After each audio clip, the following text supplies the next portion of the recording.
Hi, my name is Havish Madhupati. I'm the founder of Havish M Consulting. I've been working on Excel for 20 plus years. I'm a Microsoft Office master and I've authored a dozen books. These are top 10 advanced Excel tips. Tip number 1. Generate automatic pivot tables using artificial intelligence. So we have a financial data set with us which has data for multiple countries and various financial metrics.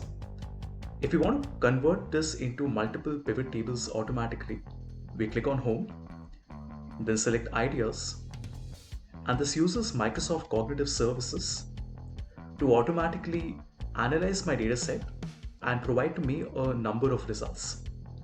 So we can see the sales by product, gross sales by segment, sales price by date and country. If we want to ask our own question, we can simply select any of these pre-filled questions, or we can also ask our own. For example, show me top 2 country by sales. And if you want to change the chart type, we can simply say as a pie and it creates a pie chart for you. If you want to convert this into a pivot table, we simply click on Insert Pivot Chart and voila, it creates a new sheet which has the pivot table as well as a chart in it. Tip number 2. Work with maps and geographic data. If you're working with geographic data, like in this case we have a list of 5 countries and the sales amount with us.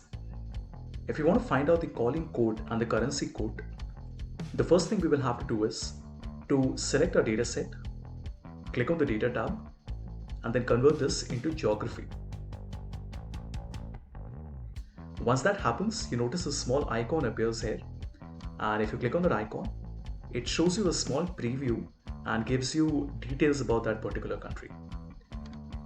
But if you want to see specific details about that country, we can write equal to, select the cell C4, and when you put a dot, you notice we have all these different options with us.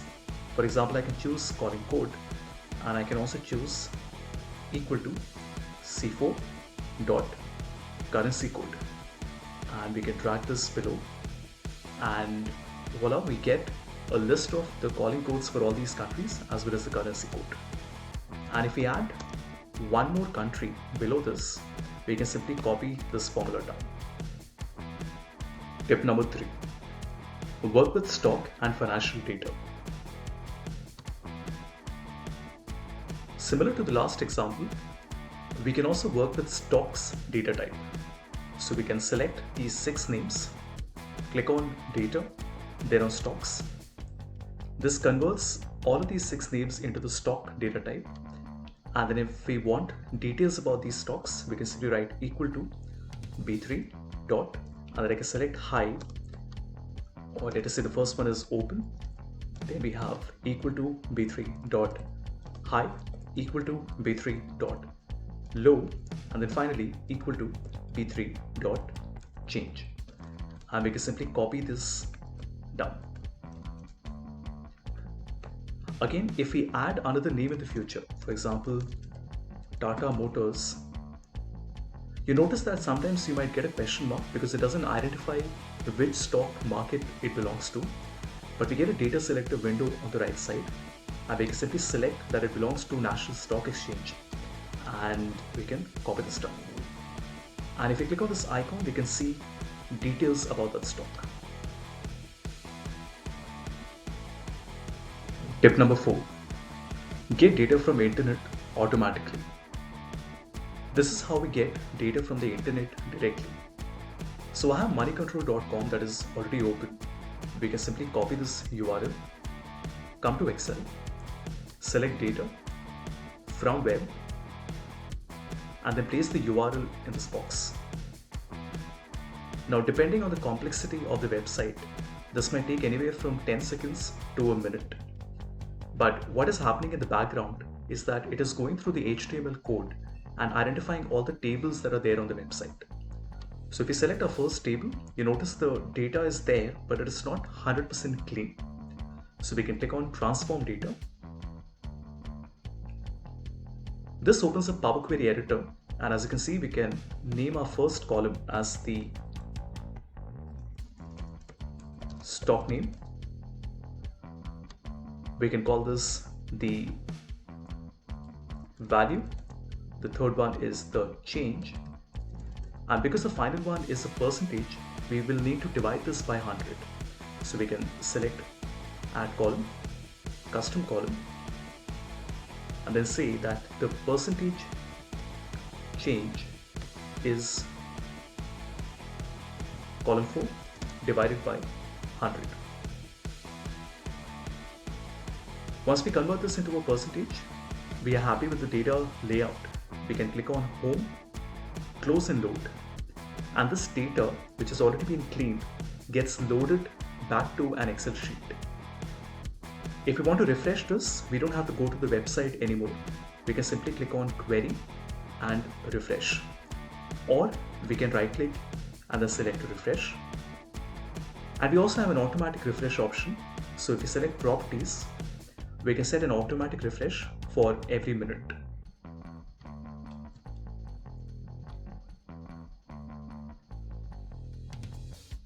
Tip number 5.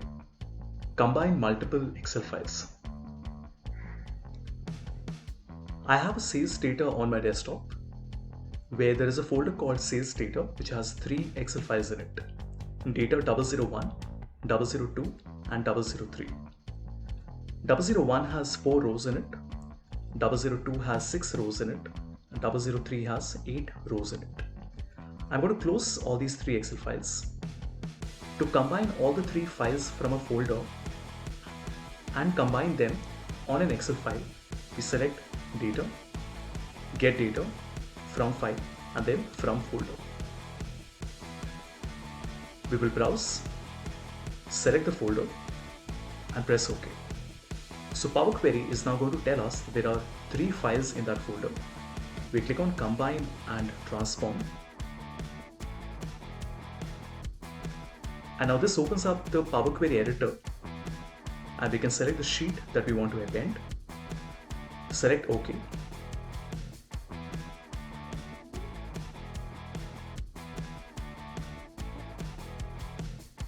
And you notice that a new column has been created called source.name.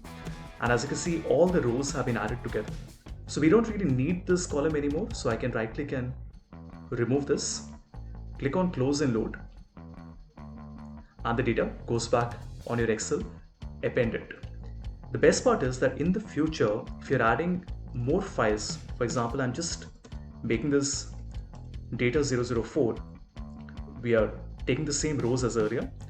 If I right click and click on refresh, you notice that those additional rows from that new file will also get added up. Tip number 6. Combine multiple data sets into a single pivot table. We have 2 tables with us. The first one is called region, which has 3 regions and 6 countries in it. And the second table is our sales transactional data set that has all the 6 countries which have purchased multiple times and the sales amount. If you want to find out what is the total sales for all the 3 regions, typically we would have to do a VLOOKUP. I want to show you how we can use Power Pivot, which is a free add-in available on Excel, to create a data model. We select the first table, click on Power Pivot, and then add this to the data model. So this opens up the Power Pivot window for us. We can now go back to Excel, click on the second table, and then add this to the data model as well. Now you notice that both these tables have been added. We can select Diagram View and then draw a relationship between country and country. So this would be a one-to-many relationship between my dimension and my fact table. Once that is done, we can click on Pivot Table and we will create it on the same worksheet.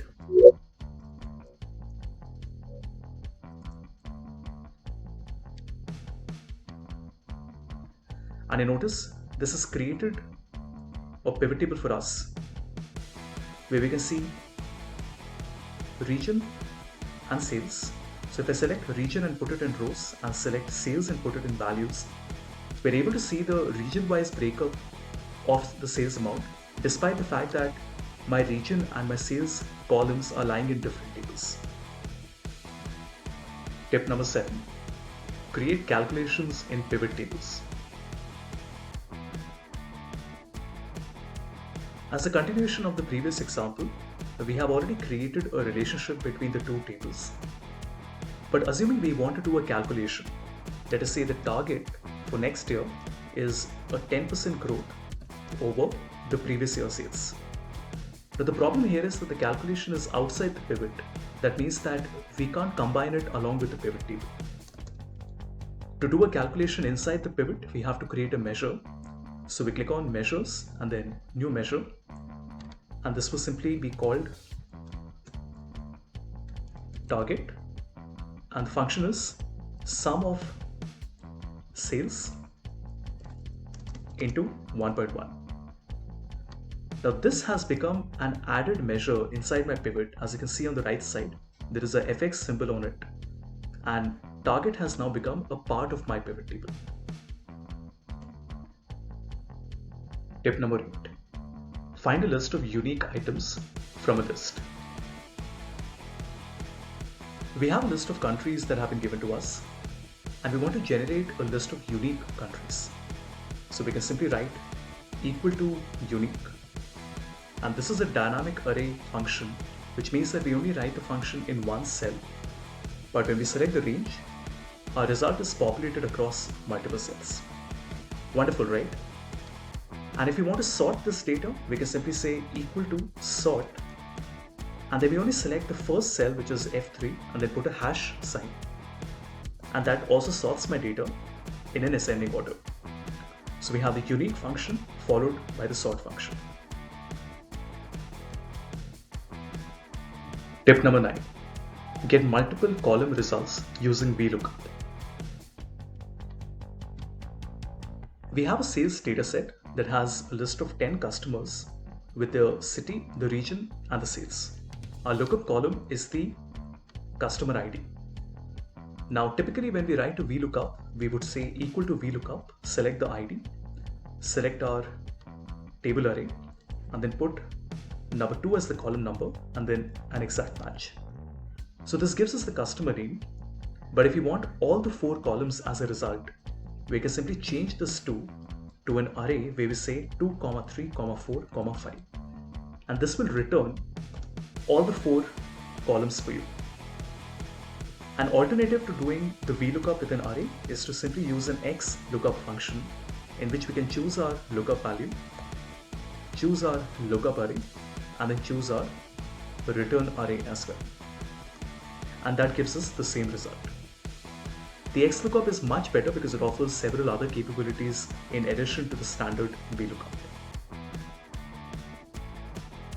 And finally, tip number 10, using Azure Sentiment Analysis.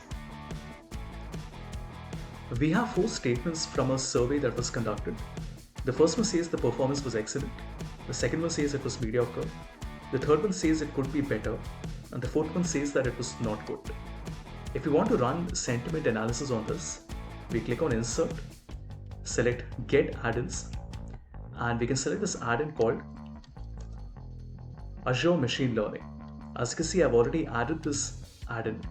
So when we select this from my add-ins and add it, we get a pane on the right side.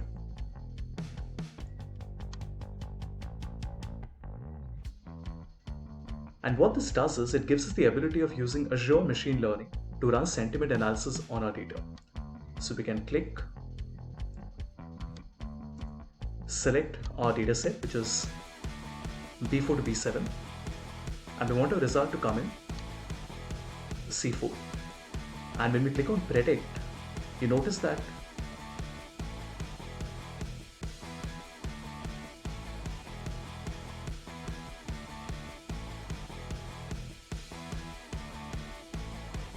it automatically gives us 3 positive and 1 negative statement along with an index value. For more content, do subscribe to my YouTube channel.